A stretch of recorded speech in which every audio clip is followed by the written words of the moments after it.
പിണറായി വിജയൻ എന്ന നേതാവിന്റെ കരുത്ത് വിളിച്ചോതിയ CPM സംസ്ഥാന സമ്മേളനത്തിന് സമാപനം. MV ഗോവിന്ദൻ സംസ്ഥാന സെക്രട്ടറിയായി തുടരും. KK ശൈലജയും MV ജയരാജനും CN മോഹനനും സെക്രട്ടേറിയറ്റിലെ പുതുമുഖങ്ങൾ. പ്രായപരിധിയിൽ ഒഴിവായത് AK ബാലനും PK ശ്രീമതിയും ആനാവൂർ നാഗപ്പനും.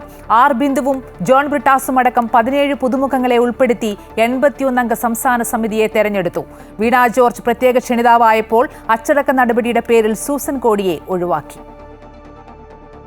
വിമർശനങ്ങളും വിവാദങ്ങളും ഒന്നുമില്ലാതെ കടന്നുപോയ CPM സംസ്ഥാന സമ്മേളനം MV ഗോവിന്ദൻ പാർട്ടി സെക്രട്ടറിയായി തുടർന്നാൽ മതിയെന്ന് തീരുമാനിച്ചു. തദ്ദേശ സ്വയംഭരണ സ്ഥാപനങ്ങളിലേക്കും അസംബ്ലിയിലേക്കുമുള്ള തെരഞ്ഞെടുപ്പിലൊക്കെ വലിയ മുന്നേറ്റം ഇടതുപക്ഷ ജനാധിപത്യ മുന്നണിയും CPIയും കാഴ്ചവെക്കുന്നു എന്നുള്ളത് തന്നെയാണ് പറയാനുള്ളത്. 17 അംഗ സംസ്ഥാന സെക്രട്ടേറിയറ്റിനെയും 89 അംഗ സംസ്ഥാന സമിതിയെയും തിരഞ്ഞെടുത്തു. പ്രായപരിധി കർശനമാക്കിയപ്പോൾ സെക്രട്ടേറിയറ്റിൽ നിന്ന് AK ബാലനും PK ശ്രീമതിയും ആനാവൂർ നാഗപ്പനും ഒഴിവായി. പകരം KK ശൈലജയും MV ജയരാജനും CN മോഹനനും സെക്രട്ടേറിയറ്റിലെ പുതുമുഖങ്ങളായി.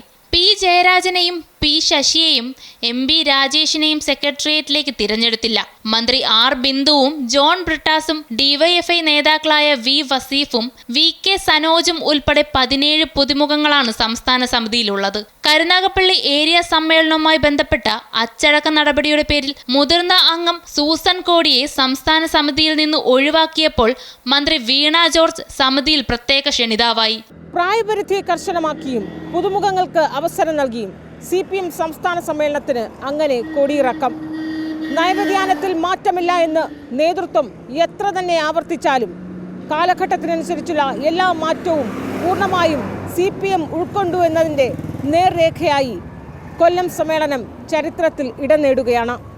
സമ്മേളന നഗരിയിൽ നിന്നും അൻഫിലി ഡിസൂസ, അമൃത ന്യൂസ്.